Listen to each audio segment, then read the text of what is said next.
आत्मा जब शरीर छोड़ती है तो वो कहाँ कहाँ जाती है और कैसे रहती है और क्या इनका जीवन व्यापन होता है और उम्र कितनी तरीके की होती है, आइए जानते हैं इस वीडियो में।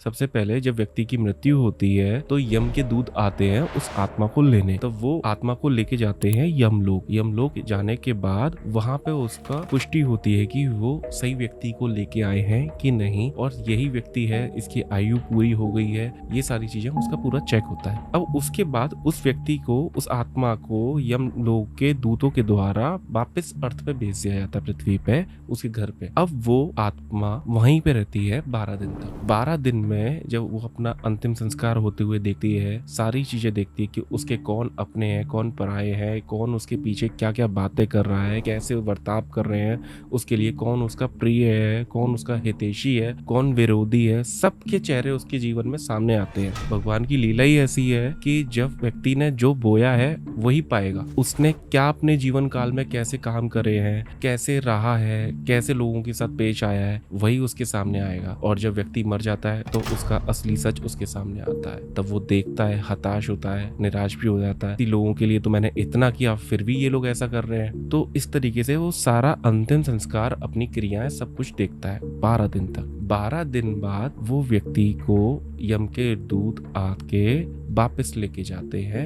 यमलोक। तो यमलोक की जो दूरी है पृथ्वी से 88,000 योजन है। एक योजन का मतलब हो गया 8 माइल, और आत्मा को ये सफर तय करना होता है। उसमें 16 स्टेशन पड़ते हैं, एक तरीके से 16 ठहराव पड़ते हैं। 16 जगह होते हुए वो आत्मा ट्रेवल करते हुए जाती है, जिसमें पूरा साल भर लग जाता है। उनके नाम मैं आपको बताता हूँ। पहला यम्या, सौर्यपुरम, नागेंद्र भवन, गांधर्व, शाइलाग्रम, क्रोनका, कुर्रापुरम, विचित्र भवन, बहवाबड़ा, दोखड़ा, नानाक्रांतपुरा, सुतत्रा भ्रवन, रौद्र, पायोवर्षना, शिताद्य, बहुवती।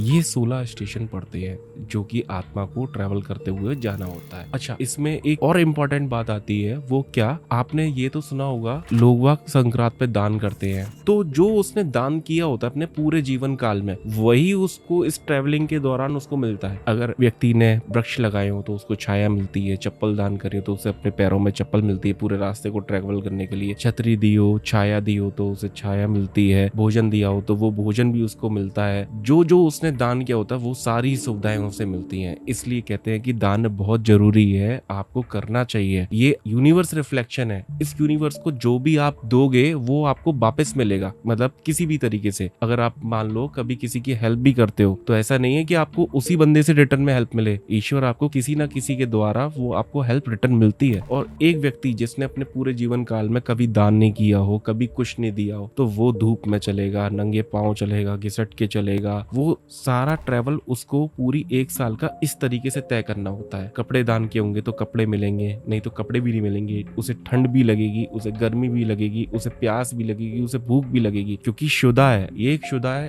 तो ये तो फील होनी है, मरने के बाद भी होगी और जीवन काल में भी होगी। तो ये कभी समाप्त नहीं होती। तो ये सारी ट्रैवलिंग इस तरीके से होती हुई चली जाती है। और एक और चीज होती है, जो भी व्यक्ति है वो, उसकी मृत्यु हुई है, उसके प्रियजन या घर वाले जो भी पिंड दान करते हैं, वो कैसे उस आत्मा तक पहुंचे, ये एक मेन इंपॉर्टेंट बात है। तो गरुण पुराण के अकॉर्डिंगली वो गरुण देव उस पिंड को लेके सूर्य देव को अर्पित कर देते हैं, उनको हैंडओवर कर देते हैं एक तरीके से। तो वो सूर्य की ऊर्जा के द्वारा उस आत्मा को, उसकी शुदा की शांति होती है। तो ये एक प्रोसीजर है, गरुड़ पुराण में लिखा हुआ है, आप चाहें तो इसे देख सकते हैं। ऐसे करते करते वो आत्मा यमलोक पहुंच जाती है। अब पहुंचने के बाद क्या होता है कि उसका पूरा लिखा चिट्ठा सब कुछ होता है। उसने कितने पाप करे, कितने पुण्य करे, उसने कितनी मदद करी, क्या क्या किया अपने जीवन काल में, उस हिसाब से उसको सजा मिलती है। अब जो सजा मिलने का जो होता है वो समय, वो भी तब तक निर्धारित रहता है जब तक उसको दूसरा जन्म नहीं मिल जाता, या अगर अगर अधिक मात्रा में पाप किए तो वो अगले जन्म तक भी ट्रांसफर हो जाते हैं। क्योंकि यहाँ पे एक और मैं आपको कथा शेयर करना चाहूंगा भीष्म पितामह की। भीष्म पितामह को इच्छा मृत्यु का वरदान था, फिर भी उन्हें बाणों की सैया पे लिटा दिया अर्जुन ने। भीष्म पितामह जी ने श्री कृष्ण जी से पूछा तो उन्होंने बोला कि मैंने अपने जीवन काल के काफी सारे पिछले जन्म देख लिए, मैंने उसमें एक भी पाप नहीं करा, फिर क्यों मुझे ऐसी सजा मिली कि मेरी मृत्यु है, मेरे पास इच्छा वरदान है, फिर भी मैं आज बाणों की सैया पे लेटा हुआ हूँ। तो उन्होंने बोला, हे भीष्म, एक जन्म में जब तुम रथ से जा रहे थे तो तुम्हारे रास्ते में दुबई आ गई थी, तुमने उसको अपने भाले से साइड करने के लिए उसको उठा करके फेंक दिया था और तुम निकल गए, पर जब तुमने फेंका तो वो दुबई कांटों में फंस गई थी, उसके पूरे शरीर पे कांटे कांटे फंस गए थे, कांटों के वृक्ष में फंस गई थी वो। तो उसने उसी अवस्था में अपने प्राण त्यागे थे। तो वही वो दंड है जो आपको अब मिल रहा है। इसलिए ईश्वर द्वारा जो भी आपके कर्मों के अनुसार जो भी दंड मिलना है वो आपको कभी भी मिल सकता है। आपको हो सकता है तत्काल मिले, हो सकता है मरने के बाद मिले, या आत्मा रूप में मिले,